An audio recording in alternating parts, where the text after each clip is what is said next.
इनका भाव क्या है? सैया सेवा करे से जिया पया करना,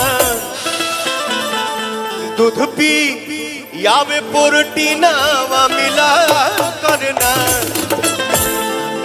तबे भइल बा कमरिया मोर चाह करना, तबे भइल बा कमरिया मोर चाह करना, तबे भइल बा कमरिया मोर चाह करना।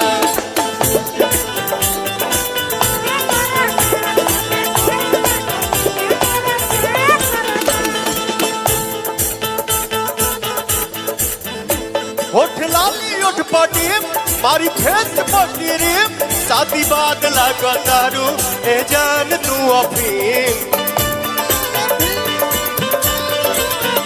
सैया सेवा करे से जिया पया करना, दूध पी यावे प्रोटीना मिला करना, तबे भइल बा कमरिया मोर चाह कर, तबे भइल